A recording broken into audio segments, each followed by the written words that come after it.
Matt, you've been doing a lot of work behind the scenes as of late. Your role with the club has officially changed since the end of last season. Can you just explain a little bit more about your new role and what the actual title is? Yeah, of course I can. So I have recently become, sort of, as you said, end of last season, head of women's football for Kidderminster Harriers. So I think the best way to explain it is probably take you back a step. So I came into the club very late into pre-season last season as obviously manager of the women's team.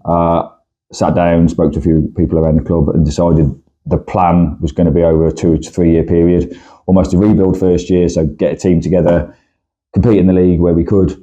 Make sure we maintained our status in Tier 5 and then look to build on that over the coming years. So it was always going to be a year to settle it down and then look at what we were going to do. So we sat down at the end of this season just gone and said, right, what do we want to do? Where do we want to go next? And the plan was to build the whole of the women's section, not just the ladies team, but all the way through from the under 11s, which you've now got all the way through to the 18s, and build a sustainable solution for kids to play up to ladies football, if you like, which Harriers didn't really have previously. So sat down and decided we needed to look for a head of women's football to be me, then to recruit a good team underneath me to manage the women's team and try and put the club where it probably needs to be. So I'm now heading up the whole of the women's section, including all the junior section, including all the pathway, and also doing a lot of the commercial work in and around the women's section as well.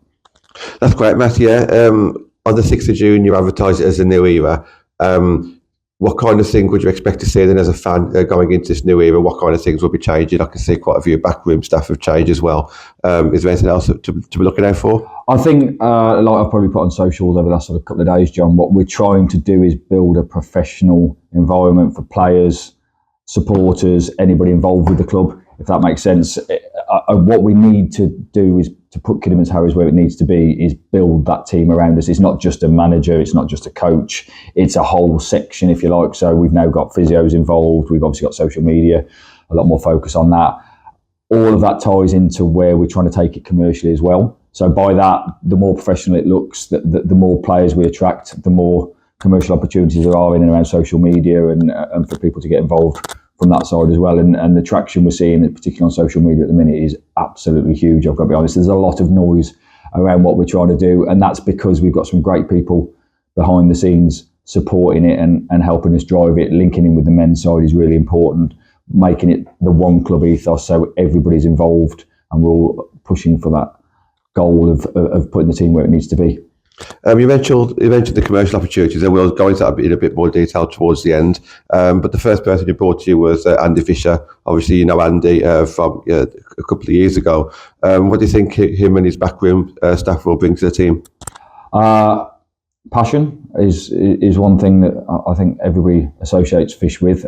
You can just tell that by the amount of group chats he's dropped me in within about 20 minutes of joining, which is great. I've obviously had passion for Kidderminster Harriers as a fan for a long time. I've been coming to watch the men's team since I was 9. I've obviously got a passion for the building the ladies section. What we needed was passion in a manager with a proven track record, if you like. It's all good and well having all the infrastructure and all the support behind you, which we've put together over the last sort of 12 months, but the team's got to succeed as well. Obviously he's brought himself, he's brought Azza as a goalkeeper coach, he's brought Harry across as a head coach, and we've still got Dave as a coach as well from last year. So what we've tried to do is keep the structure from last year a little bit with the same faces, but bring in some really experienced people to take the team to the next level. It's good for us because obviously I've worked with Fish before. I know Azza from football in and around the area for a long time, and Harry helped me with Stourbridge under 18s previously as well. So they're all really well known together. So you can see probably from some of the pictures you've seen around and the training we're already doing, everybody's gelling really well.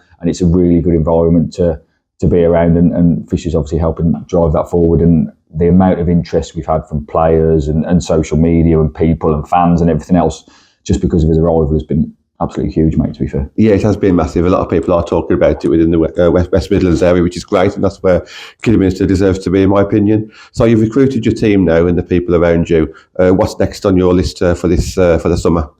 To be honest, we're very deep into trials at the minute, John. So we've done 2 weeks of trials so far.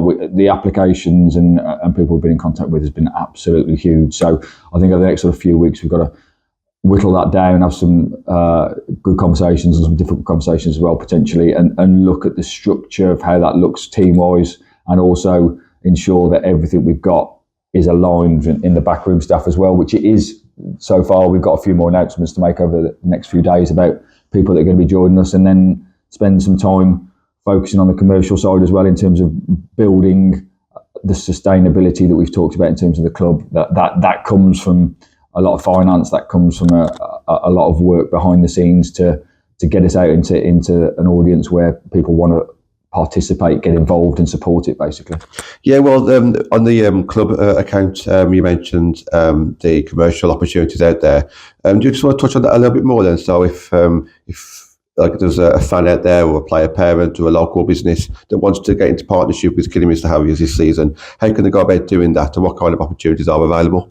So we're just in the process of putting together our commercial brochure, if you like. So the main focus on that really, and the easiest way for fans certainly to get involved is obviously player sponsorship. So we've already got that sort of out there in the socials, and we'll be promoting that over the next few weeks. To be honest, bear in mind we've only announced two signings so far. We've had a lot of interest in player sponsorships, which is great. It's £175 and you get a free season ticket for 2 free season tickets actually for all of the women's home games, which is great. There's going to be some hoarding advertisements available at our home pitch, which is over at Cozy, which is a great facility. There's going to be team sponsorships, bib sponsorships, kit sponsorships, all that kind of stuff over the next few weeks, if you like. Part of what I will be doing is helping Paul and the commercial team head that up and trying to explore every opportunity we can. But so far, I've got to be honest, mate, there's been some great feedback and involvement from a lot of people. So we're really happy with where we are currently already. That's good to know, Matt. And lastly, you're another Kidderminster Harriers fans from last year. What message would you have to the existing fans, and maybe anyone else within the area who is now intrigued about the club? Come and have a look. We had some great fans last year. I've got to be honest, mate. They travelled to a lot of our games. They certainly turned up at every home game. We're looking to build on that if we can. They supported us through it wasn't a difficult season, but we were mid-table last season. We're looking to certainly do better than that this year. The brand of football that we're looking to play will excite fans. There's no two ways about it. The players we're looking at bringing in will kick us on as well. So I think if you've got the opportunity to come down and have a look, please feel free to come down, drop me a message. The training is always on Tuesday, Thursdays. People can have a look at that, come and meet some of the new players. It really is a great time to get involved. If you've got any questions on what that looks like, drop me a message.